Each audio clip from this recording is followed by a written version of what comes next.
తాకట్లో ఉన్న బంగారాన్ని విడిపించి ఆ రోజున మార్కెట్ ధర కట్టి మిగిలిన డబ్బును మీకు అందిస్తుంది కొమ్మూరి గోల్డ్.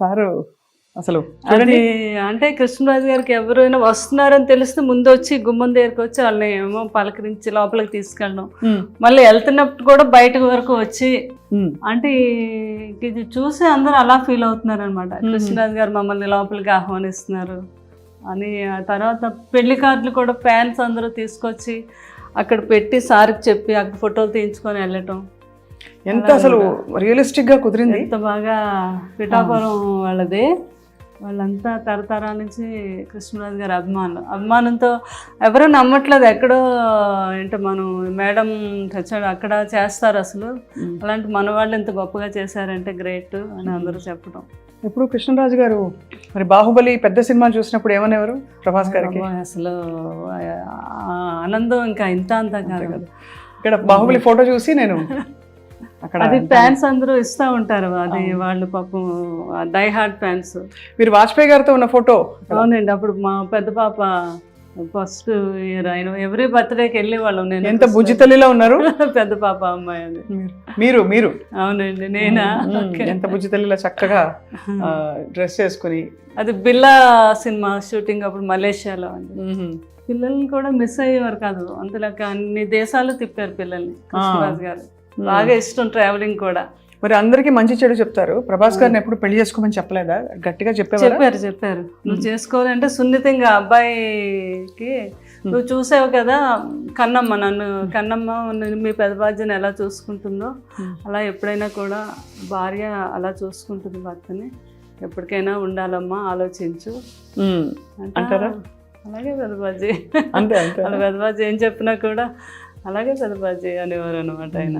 అది బాబుకు కూడా చాలా లేడీస్ అంటే చాలా రెస్పెక్ట్, చాలా పద్ధతి బుద్ధిమంతుల్లాగా అనిపిస్తారు. పెళ్ళి అన్నా అదన్నా చాలా గౌరవం అండ్ చాలా కనిపిస్తుంది. అసలు బాబు గురించి ఎంత చెప్పినా తక్కువే. నేను నా అనుభవంతో చెప్తున్నాను, ఆయనకుండే ప్రేమ, ఆయనకుండే రెస్పెక్ట్ మామూలు కాదండి. ఇంట్లోకి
అస్సలు డైట్ చేయకూడదని. ప్రభాస్ గారు ఏం చేసేవారు డైట్?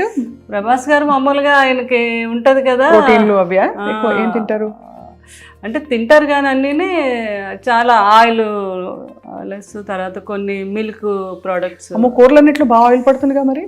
లేదు, ఆయిల్ లేకుండానే చేయించుకుంటారు. Only one day cheat day ఉంటుంది ఆయనకి. ఆ రోజు ఉన్నప్పుడు బాహుబలి తాళి అంతా ఉండాలన్నమాట. ఓహో, ఆయనకి అవునా? అందులో ఆయనకి ఏం నచ్చితే ఏం తింటారో అని అందరూ అన్ని రకాలు మొత్తం ఆ టైంలో నాకు ఫోన్ చేస్తారు. ఆయనకి గుత్తి వంకాయ కూర ఇష్టం బాగా, అది నేను బాగా చేస్తాను. అది పులుసు కొన్ని డిష్లు నేను పంపిస్తాను. కన్నమ్మ ఈరోజు అన్ని డిష్లు ఎన్ని వచ్చినా నాకేమీ నచ్చలేదు, మీరు పంపించిన పులుసు వంకాయ కూర అదిరిపోయింది. అదే ఇంకా మీ మనసు నిండిపోతుంది మీకు. మరి మీరు డైటింగ్ చేస్తారా ఎప్పుడైనా? నేను డైటింగ్ అంటే ఎన్నో సంవత్సరాల నుంచి నైట్ రైస్ తిన్నాను, ఏదో ఒక టిఫిన్. మధ్యాహ్నం మాత్రం బ్రౌన్ రైస్. బయటకు అది వెళ్ళినప్పుడు మాత్రం నో డైట్. సో ఇలా తీసుకెళ్లి గెస్ట్లని అక్కడ కూర్చునే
ఏది మనకి గ్యాంగ్రీన్ వస్తే కాలు తీయకుండా ముందే దాన్ని ట్రీట్ చేయటం.